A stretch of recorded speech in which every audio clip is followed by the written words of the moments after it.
Budget లో premium luxury villa అందిస్తోంది APR group వారి గోల్డెన్ లీవ్ విల్లాస్. ఇప్పుడే కాల్ చేసి మీ విల్లా బుక్ చేసుకోండి. నమస్తే, వెల్కమ్ టు ఐ డ్రీమ్. నేను మీ విజిత.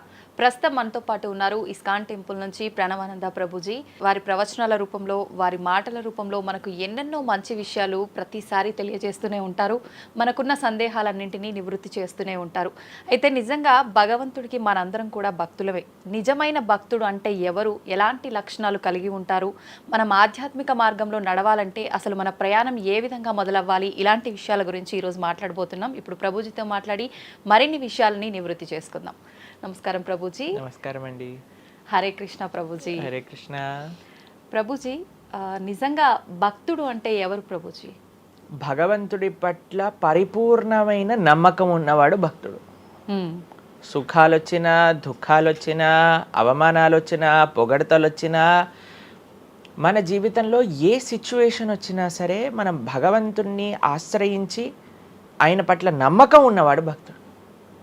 చాలాసార్లు ఏమవుతుందంటే అండి, మనకి మంచి జరుగుతున్నప్పటి వరకు వెరీ గుడ్, మనం చాలా భగవద్భక్తులం అని అంటే, కానీ ఏదన్నా చెడు జరిగిపోయింది ఏమనుకోండి, నాకెందుకు ఇలా జరిగింది, నేను ఇంత మంచివాడిని, ఆయన ఎందుకు అలా చేయలేదు, కాబట్టి ఈయన నాకొద్దు అని అంటారు చాలా మంది. మీరు ఆశ్చర్యపోతారు. అసలు నాకు నా భక్తి జీవితంలో చాలా ఇన్స్పిరేషన్గా అనిపించింది. నేను ఇప్పుడు మనకి తెలుసు పాలస్తీన్ ఇంకా ఇజ్రాయెల్లో వార్ జరుగుతుంది, గాజా అనే ప్రదేశంలో. అయితే ఒక ఆవిడ, అసలు చాలా వీడియోస్ చూశాను ఒకదాని తర్వాత ఒకటి, అక్కడ ఉండే వాళ్ళు మొత్తం ఫ్యామిలీ నష్టం అయిపోయినా, పిల్లలు చనిపోయినా, ఏం చేసినా సరే వాళ్ళు ఇలా అంటున్నారనమాట, ఏ అల్లా నువ్వు మాకు ఇది చేసావు కానీ మేము మాత్రం నీకు స్తోత్రం చేస్తాం. వాళ్ళ లాంగ్వేజ్లో వాళ్ళు చెప్తున్నారనమాట, నువ్వు ఏం చేసినా సరే మా మంచికే చేస్తావని నాకు తెలుసు, కాబట్టి ఇంకా ఇంకా మేము మిమ్మల్ని పొగుడుతూనే ఉంటాము. ఆ సిచ్యువేషన్లో కూడా అసలు ఆ నమ్మకం ఎలా ఉంది అని నాకు చాలా ఇన్స్పిరేషన్గా అనిపించింది. అరే ఎంత ట్రూ డివోషన్ వాళ్ళకి ఉన్నది, ఒక నమ్మకం వాళ్ళ దేవుడి పట్ల వాళ్ళకు ఉన్నది. కానీ మనం ఎన్నిసార్లు చాలామంది చూస్తుంటాం. మొన్న నాకు ఎవరో వీడియో పంపించారు, అందులో చెప్తారు, ఒక వెంకటేశ్వర స్వామి ఫోటో ఉంటుందన్నమాట, ఒక ఆవిడ చెప్తారు, ఓయ్ నేను చెప్పింది చేస్తావా లేదా, ఇంకో దేవుడిని తీసుకొచ్చి పెట్టేయాలనా అని అంటుందన్నమాట. అయితే నేను చూసి ఆశ్చర్యపోయాను అనమాట. మనకి ఎందుకు ఇలాంటి ఫేత్, ఇలాంటి నమ్మకం ఎందుకు లేదు? ఎప్పుడైతే మనం ఎంతైతే మనకి ఇన్వెస్ట్మెంట్ చేస్తామో అంతే రిటర్న్ వస్తుంది కదండి. అలానే మన నమ్మకం, మాన అపమానాలు, ఇవి సుఖ దుఃఖాలు, ఇవన్నీ ప్రపంచంలో ఒక భాగం అండి. ఇదంతా జీవితంలో ఒక భాగం. అందుకే మన సనాతన సంస్కృతిలో ఎప్పుడు మంచే ఉంటుంది అని చెప్పారు. అందుకే ఈ ఉగాది పచ్చడి, మన నూతన సంవత్సరం ప్రారంభమైనప్పుడు షడ్రుజోపేతం కదండి, చెప్పుకున్నాం. కాబట్టి ప్రతి ఒక్కటి కొద్దిగా అది కావాలి, కొద్దిగా ఇది కావాలి. కానీ మనం ఏం చేస్తామంటే, ఎవరికైతే అచంచల విశ్వాసం ఉంటుందో భగవంతుడి పట్ల, స్వామి నువ్వేం చేసినా నా మంచే చేస్తావు అనేవాడు నిజమైన భక్తుడు. కాబట్టి ఎక్కడి నుంచైనా ఆ విశ్వాసం, ఆ శ్రద్ధ కానీ మనం నేర్చుకోగలిగితే ఇట్ ఈస్ ఎక్స్ట్రీమ్లీ వండర్ఫుల్ అనమాట. ఆ శ్రద్ధ, స్వామి నువ్వు ఏం చేసినా సరే నేను నిన్నే కొలుస్తా, అటువంటి శ్రద్ధ మన దగ్గర ఉండిందండి, మన దగ్గర ఉండింది. మన పూర్వీకులు, రాజులు, మహారాజులు, అసలు మన సంస్కృతి, సిక్కులు ఎవరైతే మనకి వాళ్ళ జీవితాన్ని త్యాగం చేసేసారు వాళ్ళ ధర్మాన్ని కాపాడుకోవడానికి. మనం చూస్తాం. అసలు ఇప్పుడు ఏంటంటే అండి, నాకు అన్నిటికంటే బాధాకరమైన విషయం ఏంటంటే, ఈ ప్రజెంట్ డే యూత్ ఉన్నారు కదా, వాళ్ళకి మన దేశ సంస్కృతి గురించి తెలియదు, మన దేశ హిస్టరీ గురించి తెలియదు, మన కల్చర్ గురించి తెలియదు, మన ఆధ్యాత్మికత గురించి తెలియదు. తెలుసుకోవాలి అనే ప్రయత్నం కూడా చేయట్లేదు. ఎవరు అసలు దేశాన్ని కాపాడాలనుకుంటుంది? అసలు మన పూర్వీకులు మనకి ఎలాంటి సంపత్తిని ఇచ్చారు? ఏవో టీవీలలో వచ్చే చెత్త ప్రోగ్రాములు చూడటము, టైం వేస్ట్ చేసేయటము. ఇప్పుడు మాకు చెప్తున్నారు, ఎవరో బిగ్ బాస్ అనేదో ప్రోగ్రామ్ వస్తుందట. జనాలందరూ అసలు ఏమొస్తుంది చెప్పండి? మన జీవితంలో ఏదైనా మార్పు కలగలిచ్చా? మనకి లేదు. ఎవడో ఒకటి చోట వాడు డబ్బులు సంపాదించుకుంటూ వాడు చేసే చెత్త పనులన్నీ మనం చూస్తూ ఉంటే, మనం వింటూ ఉంటే, దాని తర్వాత చూస్తే పర్వాలేదు, ఆ వ్యక్తుల పట్ల అపరిమితమైన ప్రేమను పెంచుకొని, ఒకళ్ళు నాకు ఈ మధ్య ఎక్స్ప్లెయిన్ చేస్తున్నారనమాట, ఒక్కొక్కళ్ళకి ఆర్మీ అని తయారైపోయి వేరే వాళ్ళని దూషించటం, వేరే వాళ్ళని తిట్టడం. ఈ సమాజం ఇలా ఉంటే నీకు ఒక బిగ్ బాస్ అనే ఒక టైం వేస్టర్ని కావాలి, అది అయిపోగానే ఐపీఎల్ అనే ఒక టైం వేస్టర్, దాని తర్వాత నెట్ఫ్లిక్స్, అమెజాన్ ప్రైమ్, ఇవన్నీ ఎప్పుడు ఉన్నాయి. మనకి నిజంగా మేము కొన్నిసార్లు యూత్ని కలిసినప్పుడు అడుగుతామండి, అరే మన దేశ రాజకీయాల గురించి తెలుసా అని అంటే, తెలుసండి. ఎవరి దగ్గర నుంచి తెలుసుకున్నావు అని అంటే ఒక యూట్యూబర్ పేరు చెప్తారు. ఆ యూట్యూబర్ ఏమో ఎక్కడో వేరే దేశంలో కూర్చొని మన సంస్కృతిని మన రాజకీయాల్ని ఎలా ఒక వేరే దిశగా నడిపించాలో నడిపిస్తుంటారు. వాడివన్నీ వింటూ వీళ్ళు ప్రభావితం అయిపోతారు అనమాట. కానీ ఏంటి అసలు మన సంస్కృతి అంటే ఏంటి, మన ధర్మం అంటే ఏంటి, అసలు కొద్దిసం భగవంతుడు చాలా దూరం అనుకోండి, కనీసంలో కనీసం మన భారతీయత అంటే ఏంటో కూడా తెలియదండి అసలు ఇలాంటి పిల్లలకి. ఈ మధ్యలో పిల్లల్ని మర్చిపోకండి. పేరెంట్స్ ఎంతమంది దృష్టి చూపిస్తున్నారు చెప్పండి? చాలా తక్కువ మంది ప్రభుజీ. ఎప్పుడు చూడు ఏ సినిమాకి వెళ్దామా, ఏ సీరియల్ చూద్దామా, ఏ రియాలిటీ షో చూద్దామా, ఏ మూవీ సిరీస్ వెబ్ సిరీస్ కొత్తగా రిలీజ్ అయిందా, ఏ ఇన్స్టాగ్రామ్లో వీడియోస్ చూద్దామా, ఇలానే ఉండిపోతే మన దేశం ఎటు వెళ్తుంది, మన రాజ్యం ఎటు వెళ్తుంది, మన సంస్కృతి ఎటు వెళ్తుంది ఒకసారి చెప్పండి. కాబట్టి భక్తి అనేది ఒక ప్రస్తుత సమాజంలో అర్థం చేసుకోవటము అనేది ఎప్పుడైతే ప్రతి ఒక్కళ్ళు తమ దగ్గర ఉండే సమయాన్ని వెచ్చిస్తారో, ఎప్పుడైతే నేను తెలుసుకోవాలి అనే ఒక ఇచ్చ మనసులో ఉంటుందో, అప్పుడు మాత్రమే తెలియపడే ఒక అద్భుతమైన జ్ఞానం అండి అది. తత్విద్ధి ప్రణిపాతేన పరిప్రశ్నేన సేవయా అని కృష్ణుడు భగవద్గీతలో చెప్పారు. ఆధ్యాత్మిక జ్ఞానం అంటే ఎలానో అలా తెలుసుకోలేమండి. దానికి సమయాన్ని వెచ్చించాలి, దానికి ఇంట్రెస్ట్ మన లోపల కలిగి సమయాన్ని తీసుకోవాలి. అరే మనకి బిగ్ బాస్ 210లో ఉన్నంత ఇంట్రెస్ట్ టైం, ఐపీఎల్ మ్యాచ్లలో చూడడానికి ఇంట్రెస్ట్ టైం, వెబ్ సిరీస్లు చూడడానికి ఉన్న ఇంట్రెస్ట్ టైం, ఒక గీతా భాగవతం వినడానికి మనం టైం పెడుతున్నామా? లేదు, అసలు అట్లాంటి ఆలోచనే రావట్లేదు కదా. మరి భక్తి అంటే ఏంటి, భగవంతుడు అంటే ఏంటి, భగవంతుడు మనకి ఏం చేస్తున్నాడు, ఇవన్నిటికీ సమయం వెచ్చించాలి కదండి. కాబట్టి అందుకే మనం ఎప్పుడు చెప్పేది, ఒక భక్తుడు అనేవాడు అన్నిటికంటే అదృష్టవంతుడు ఎవరికైతే భగవంతుడి యొక్క కృప అనుభవంలోకి వస్తుందో. అటువంటి అనుభవం కానీ మనం పొందాలి అని అనుకుంటే మనం సమయాన్ని కేటాయించాలి. ఇది చాలా ముఖ్యమైన విషయం. అయితే మనం ఆధ్యాత్మిక ప్రయాణం మొదలు పెట్టాలి అంటే ముందుగా చేయాల్సిన పని, మొట్టమొదటి అడుగు ఆధ్యాత్మిక ప్రయాణం ముందు పెట్టాలి అని అంటే ఇన్స్టాగ్రామ్, వాట్సాప్ని తగ్గించాలి. ఓకే. ఇంతకు ముందు ఏకాదశి, ఇప్పుడు రేపు ఏకాదశి ఉపవాసం అంటే నిర్జల ఉపవాసం అని లేదా పలాహార ఉపవాసం అని అది చెప్తారు. కొన్ని సంవత్సరాలు అయిపోయాక ఉపవాసం అని అంటే కనీసం ఈ రోజైనా ఫోన్ చూడొద్దు అని చెప్పే రోజులు కూడా వస్తాయేమో అనిపిస్తుంది. ఎందుకంటే ప్రతిసారి కూడా అడిక్టెడ్ జనాలందరూ కూడా వాట్సాప్ వీడియోలు, స్టేటస్లు, ఇన్స్టాగ్రామ్, యూట్యూబ్, టీవీ వీటితో అడిక్ట్ అయిపోయి ఎంత సమయాన్ని వెచ్చిస్తున్నారు. అసలు మీరు అన్నట్టుగా జపం చేయడానికి అడుగురా అంటే జపం చేయడానికి సమయం లేదంటారు, వాట్సాప్ స్టేటస్ మాత్రం చూడడానికి సమయం ఉంటుంది. ఎంత విచిత్రం చెప్పండి. కాబట్టి మనము చాలా జాగ్రత్తగా మొట్టమొదటి అడుగు ఏంటి అని అంటే మనం చెయ్యకూడని విషయాలు పక్కన పెట్టడం. ఏంటి? అక్కర్లేని విషయాలు వినటం, అక్కర్లేని విషయాలు మాట్లాడటం, అక్కర్లేని విషయాల గురించి ఆలోచనలు చేయటం. వీటన్నిటిని పక్కన పెట్టి 4 నియమాలు చెప్పారండి మన శాస్త్రంలో భక్తిలో ముందుకెళ్ళడానికి, ధర్మ మార్గంలో ముందుకెళ్ళడానికి. మద్యం పానం శ్రియాసూన యథా అధర్మశ్చ చతుర్విధం అని భాగవతం చెప్తుంది. 4 రకములైన తప్పుడు అలవాట్లను మనం నిషేధన చెయ్యాలట. ఏంటి ఆ 4? మద్యము అని అంటే మద్యాన్ని సేవించటం, ఎనీ టైప్ ఆఫ్ ఇంటాక్సికేషన్ అని అనుకోండి, సిగరెట్లు కానీ, మందు కానీ, గుట్కా, మానిక్ చంద్, పాన్, ఇంకేమంటారు టొబాకో, ఇవన్నీ డ్రగ్స్, ఇవన్నీ అసలు చెప్తూ ఉంటే మిగతా ఎనీ కైండ్ ఆఫ్ ఇంటాక్సికేషన్ దీన్ని పక్కన పెట్టాలి. ఓకే. మనం భక్తి మార్గంలో ముందుకెళ్ళాలి అని అంటే చెప్తున్నాను. 2 మద్యం పానం శ్రియ అసూన. జూదము ఇంతకుముందు జూదం ఆడుతూ ఉండేవారు, మనకు తెలుసు పాచికలాట అని అనేవారు. మహాభారతంలో యుధిష్ఠిర మహారాజు గారు ఆడినప్పుడు ఏమైంది వాళ్ళ జీవితంలో మనందరికీ తెలుసు. ఎన్ని కష్టాలు పడాల్సి వచ్చింది, ఆస్తంతా వెళ్ళిపోవాల్సి వచ్చింది, అరణ్యానికి పాలవ్వాల్సి వచ్చింది. చాలా మంది అడుగుతారు ఎందుకు మహాభారతం యుధిష్ఠిరుడు ఆడాడు. ఆయన ఆడి చూపించారు, అయ్యా ఆడితే ఈ పని అవుతుంది. ఎగ్జాంపుల్ సెట్ చేయడానికి ఆయన చేశారు. సరే ఆయన చేసింది తప్ప కాదా, ఆయన ఏం అనుభవించారో తెలుసు కదండి. మనం ఎందుకు చెయ్యాలి ఆ పని? ఇప్పుడు జూదం యొక్క విపరీతమైన కాన్సిక్వెన్సెస్ తెలుసా అండి. ఇప్పుడు బెట్టింగ్ గేమ్లని, ఐపీఎల్ మ్యాచెస్ కి బెట్టింగ్స్ అని, లేదా ఏదొస్తే దానిపైన బెట్టింగ్లు పెట్టడం, అవి ఇవి ఎన్ని అప్లికేషన్స్ తయారైపోయి ఎన్ని ఒక యువతని ఒక తప్పుడు మార్గంలో పెట్టడానికి అసలు మాకు అప్పుడప్పుడు మేము యూట్యూబ్ చూస్తాం కదండి ప్రవచనాలు వినడానికి, మా గురువు గారి ప్రవచనాలు వినడానికి మేము చూస్తుంటాం అనమాట. అప్పుడు వస్తుంది రమ్మీ సర్కిల్ అని యాడ్ వస్తుంది అనమాట. ఇప్పుడు పేరు చెప్తున్నారు ఎందుకు ప్రభుజీ అని మీరు అనుకోవచ్చు. ఎందుకంటే పెద్ద పెద్ద సినిమా యాక్టర్స్ వాళ్ళు ప్రమోట్ చేసేది రమ్మీ సర్కిల్ అని, మాణిక్ చంద్ కంపెనీస్ని, గుట్కాలని, తర్వాత ఏవైతే అన్హెల్దీ ప్రోడక్ట్స్ కోక్ ఇలాంటివి ఏవైతే సాఫ్ట్ డ్రింక్స్ కూల్ డ్రింక్స్ ఉంటాయో వాటిని మీరు ఒక్కసారి ఆలోచన చేయండి. వాళ్ళు నిజమైన శ్రేయోభిలాషులా మనకి ఒక్కసారి ఆలోచన చేస్తే మనకు అర్థమవుతుందని.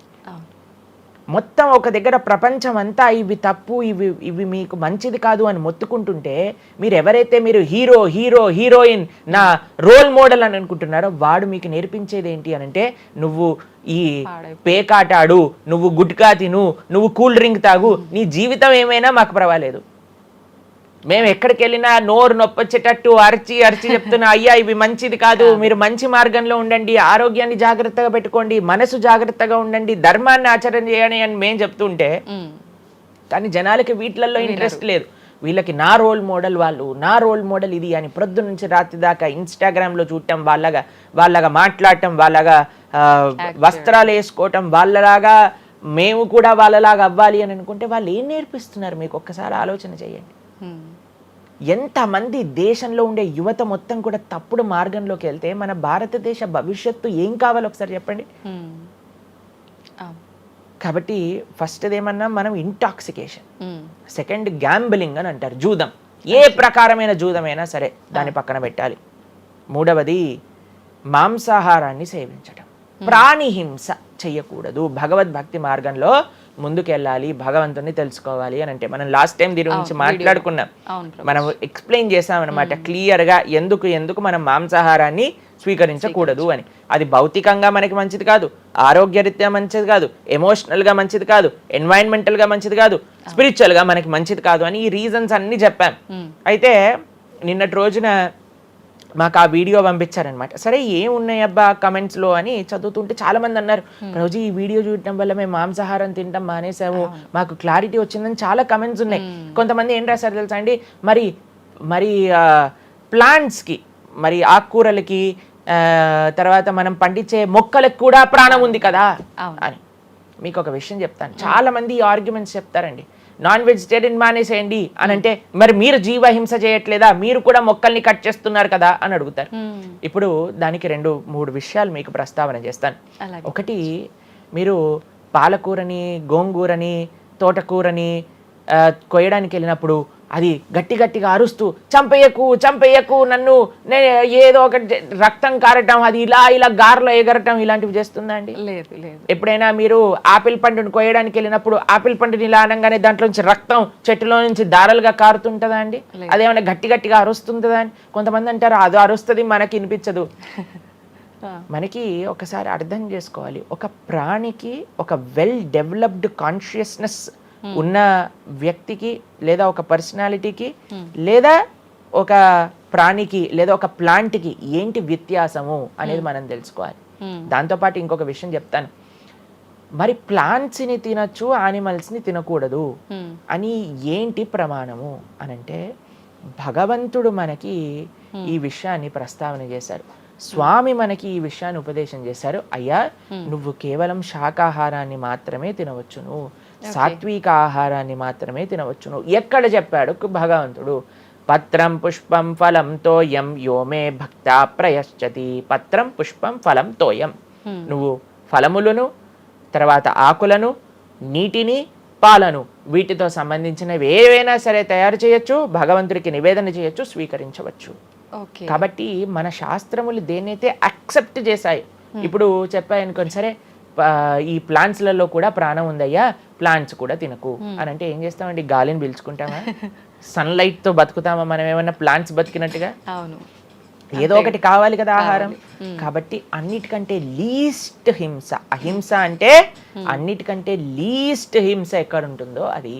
కాబట్టి మనకి శాస్త్రం ఆమోదన చేసింది, నువ్వు ఈ ఏవైతే హర్బివోరస్ అని అంటారు చూడండి, ఏవైతే పశుపక్షాదులు కాకుండా ఏవైతే మొక్కలు ఉంటాయో, ఏవైతే ధాన్యం ఉంటుందో, ఏదైతే ఫలములు ఉంటుందో దాన్ని స్వీకరించు అని. తర్వాత రెండో ఆర్గ్యుమెంట్ ఏం చేస్తారో తెలుసా అండి, నాన్ వెజిటేరియన్ అనగానే మనం కానీ తినకపోతే వాటి పాపులేషన్ మొత్తం పెరిగిపోయి మనల్ని చంపేస్తుంది. అయ్యా నువ్వొక్కడు మారటం చేత ఏమీ అవ్వదు. అవును, మొత్తం మారిపోదు.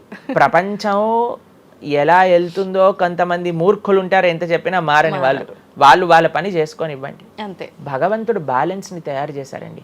ఆ భగవంతుడు ఆ బ్యాలెన్స్ ని క్రియేట్ చేస్తారు. నువ్వు ఆ ధర్మాన్ని ఆచరించకుండా ఉండు. కాబట్టి 3 చూసాం. ఏంటి? మద్యం, పానం, స్త్రియ, సూన. ఒకటి intoxication, gambling, meet eating. Last Prabhuji ఒక చిన్న డౌట్. ఇప్పుడు మాంసాహారం తినొద్దు, మన శాస్త్రంలో ఎక్కడ తినమని చెప్పలేదు అని అన్నారు కదా, మరి గ్రామ దేవతలకి కోళ్ళు, మేకలు ఇలాంటివన్నీ బలిస్తుంటారు కదా, మరి అది ఎక్కడ ఉంది అసలు? మీరు అమ్మవారిని జగన్మాత అని పిలుస్తారు తెలుసా? మీరు ఎప్పుడైనా అంటారా? అమ్మ అంటారు, అంతేనా? ఒక తల్లికి, ఒక తల్లితనంలో మీరు కూడా మదర్ కదండి, మీ పిల్లలకి ఏదైనా ఒక చిన్న బాధ కలిగితే మీరు ఓర్చుకోగలుగుతారా చెప్పండి? లేదు. అస్సలంటే అసలు అలాంటి ప్రస్తావనే తేయకూడదు ప్రభుజీ అని అంటారు. అవును, అంతేనా కదా?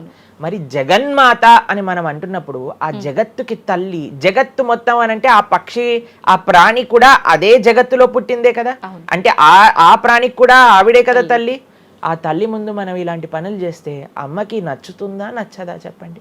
నచ్చదు. కాబట్టి ఇవన్నీ ఎక్కడొచ్చాయి అని అంటే మధ్యలో ఎక్కడో ఒక చోట కొన్ని తప్పుడు ఆచరణలన్నీ కూడా మన లోపలికి దూసుకొచ్చేసాయి అన్నమాట. కానీ బలి అనేది ఎప్పుడు ఇవ్వకూడదు. సాత్వికమైన ఆరాధన అన్నిటికంటే శ్రేష్టమైన ఆరాధన. ఈ బలులు ఇవ్వటం వీటన్నిటిని తామసిక ఆరాధన అని అంటారు. కాబట్టి మనము ఎంతైతే మీరు బలి అంటే ఏంటో తెలుసా అండి? ఏదో ఒకటి సమర్పణ చేయటము. సమర్పణ చేయటాన్ని, దాంట్లో ప్రాణిని సమర్పణ చేయటం కంటే మనకుండే అహంకారాన్ని సమర్పణ చేస్తే అమ్మవారు ఇంకా ఆనందిస్తారు. మన దగ్గర ఉండే దంభాన్ని సమర్పణ చేసేస్తే, బలిచ్చేస్తే ఇంకా ఆనందంగా ఉంటారు. దంభము అని అంటే గర్వం. ఓకే. అహంకారము, దంభము, ఈ రెండిట్లో వ్యత్యాసం ఏంటో తెలుసా అండి? గర్వము అని అంటే మనం చేసిన దానికి మనం గర్వపడ్డాం అనమాట. నేనే చేశాను, నా అంతటి వాడు లేడు. దంభము అంటే చెయ్యని దానికి కూడా గర్వపడడం. ఓకే. కాబట్టి మనకుండే అభిమానాన్ని, మనకుండే ఆ లోభాన్ని, వీటన్నిటిని అమ్మవారికి సమర్పణ చేయండి, ఇంకా మంచి, ఇంకా ఆనందిస్తారు. అందుకే మనం తల నీలాలు ఇస్తాం. చాలా మందికి తెలియదు అసలు దేవుడు ఏం చేసుకుంటాడండి మన జుట్టుని, డాండ్రఫ్ తోటి ఉన్న జుట్టుని. దేవుడికి ఎందుకు సమర్పణ చేయాలి మనం తల నీలాలు అని అంటే, అయ్యా నేను జుట్టు ఉంటే ఎప్పుడు కూడా ఇలా ఇలా ఇలా హెయిర్ స్టైలింగ్ చేసుకుంటూ నేనేదో చాలా హ్యాండ్సమ్ మ్యాన్, చాలా హ్యాండ్సమ్ ఉమెన్ అనుకుంటూ ఉంటారు కదా అందరు కూడా. అయ్యా నా యొక్క ఆ సెల్ఫ్ కాన్షియస్నెస్ ని సమర్పణ చేస్తున్నా నీ దగ్గర. మనం గుడికి వెళ్ళి కొబ్బరికాయ కొడతాం. కొబ్బరికాయ ఎందుకు కొడతామండి? మనం కూడా అలాంటి హార్టెడ్ వ్యక్తులం అనమాట. మనకు కూడా ఆ గర్వంతో మనం కూడా అంత పైన ఉండే షెల్ ఉంటుంది కదా, ఎంత హార్డ్గా ఉంటుంది. కానీ ఎప్పుడైతే అది పలగొట్టేస్తామో అప్పుడు లోపల మంచి తీయటి నీరు మనకి దొరుకుతుంది. కొబ్బరి ఎంత స్వీట్గా ఉంటుంది, అది మనకు కలుగుతుంది. మన హృదయంలో ఆ సున్నితమైన భావాలు ఉన్నాయి, కానీ మనకుండే అజ్ఞానము, మనకుండే అహంకారం, మనకుండే అవిద్య దాన్ని ఆపేస్తుంది. అందుకే భగవంతుడి ముందు, స్వామి నీ ముందు నా అహంకారాన్ని సమర్పణ చేస్తున్నా అనే భావనతో మనం కొబ్బరికాయ కొట్టాలి. అంతేగాని కొబ్బరికాయ తీసుకెళ్ళి కొట్టేసి నేను ఈరోజు 108 కొబ్బరికాయలు కొట్టాను దేవుడి దగ్గర అనే అహంకారం వచ్చింది అనుకోండి, కొబ్బరికాయ కొట్టడమే వేస్ట్, ఫలితం లేదు. కాబట్టి మనందరం అర్థం చేసుకోవాలి అసలు ఏంటి భావన. బలి అని అంటే ప్రాణి బలి కాదయ్యా, నీ దగ్గర ఉండే చెడు గుణాలను బలి. కాబట్టి ఈ 3 విషయాలు అయిపోయి 4వ విషయం ఏదైతే మనం చేయకూడదో, ఇలిసిట్ సెక్స్ అని అంటారు, వ్యభిచారము అని అంటే పురుషులు స్త్రీలు పురుషులు. నిన్నే ఒకళ్ళు చెప్తున్నారు, ఒక టీవీలో ఒక న్యూస్ వచ్చిందట, one of the most famous యాక్టరో లేదా ఇంకెవరో వాళ్ళ హస్బెండ్ని వేరే స్త్రీలతో పాటు పట్టుకున్నారు అని మాకు ఒక న్యూస్ నిన్న ఒకళ్ళు చెప్తున్నారు అనమాట. అంటే వాళ్ళు ఏం చెప్పారంటే నాకు, ప్రభుజీ సమాజంలో ఇలాంటివి ఎన్నో కేసులు వస్తున్నాయి ప్రభుజీ, ఈ మధ్యలో న్యూస్లో ఇలాంటివి అయితే తరచుగా మనం చూస్తూ ఉన్నాము. కాబట్టి ఈ సమాజం ఎటువైపు వెళ్తుందో తెలియట్లేదు ప్రభుజీ అని అంటే మేము వాళ్ళకి చెప్పాం, సమాజాన్ని ఎందుకు ఇటువైపు నడుస్తుంది అని అంటే మనం చూపించే విషయాలు అలా ఉన్నాయి, చూపించే సినిమాలు అలా ఉన్నాయి, చూపించే సీరియల్ అలా ఉన్నాయి, చూపించే ఆదర్శమైన వ్యక్తులు అలా ఉన్నారు. మనం ఎవరైతే హీరోలు అనుకుంటున్నామో వాళ్ళు ప్రొద్దున లేస్తే విడాకులు తీసుకొని ఇంకొకరిని పెళ్లి చేసుకొని, విడాకులు తీసుకొని ఇంకొకరిని పెళ్లి చేసుకొని, ఇలాంటివి చూస్తుంటే మనం కూడా అది నార్మలైజ్ అయిపోయింది మన భారతీయ సంస్కృతిలో. కానీ ఎక్కడైతే ధర్మం ఉంటుందో, రాముడు ఆదర్శంగా ఉన్న వ్యక్తి ఎప్పుడూ అలాంటి తప్పు చేయలేదండి. ఎందుకంటే రాముడు ఏకపత్ని వ్రతుడు. ఎంత కమిట్మెంట్ ఉండాలి భార్య పట్ల, భర్తకు కూడా అలానే అండి. ఇప్పుడు ఒకళ్ళు తప్పు అంటే, ఇప్పుడు చాలా మంది అనుకుంటారు ఇది ఎత్తి పురుషులకే వర్తించింది అని. పురుషులకు ఎంతైతే వర్తిస్తుందో అంతే స్త్రీలకు కూడా వర్తిస్తుంది, స్త్రీలకు ఎంతైతే వర్తిస్తుందో అంతే పురుషులకు కూడా వర్తిస్తుంది. కాబట్టి ఈ 4 చాలా జాగ్రత్తగా ఉండాలి. పరస్త్రీ సంఘము, పరపురుష సంఘం, వీటి నుంచి చాలా జాగ్రత్తగా ఉండాలి. ఈ 4 కానీ మనం ఆచరించగలిగితే మన జీవితంలో, చెయ్యకూడనివి 4, చెయ్యాల్సినవి 4. ఇప్పుడు మనం చెయ్యకూడనివి 4 గురించి విన్నాం కదా, చెయ్యాల్సిన 4 ఏంటో ఒక నిమిషంలో చెప్పేస్తా. మంచి భక్తుల యొక్క సాంగత్యం, మంచి పుస్తకాలు చదవటం, భగవన్నామాన్ని జపం చేయటం, మంచి ఆహారాన్ని స్వీకరించటం. ఈ 4 చేస్తే మనం డైరెక్ట్గా భగవంతుడి యొక్క శ్రీచరణాల దగ్గర ఉంటాం అనమాట. ఓకే, ఇవన్నీ జరగాలి అని అంటే మనం ఆధ్యాత్మికం వైపు మన మనసును మళ్ళించాలి. మనకి ఆధ్యాత్మికము అవసరము అని మనం తెలుసుకోవాలి. ఎప్పుడైతే తెలుసుకుంటామో మనం సమయాన్ని ఇవ్వగలుగుతాం. ఓకే, కృతజ్ఞతలు ప్రభుజీ. నిజంగా చాలా మంచి మంచి విషయాలు తెలుసుకుంటున్నాం మీ ద్వారా. ఇంకా తెలుసుకోవాలని కోరుకుంటున్నాం. ధన్యవాదాలు ప్రభుజీ. హరే కృష్ణ. హరే కృష్ణ.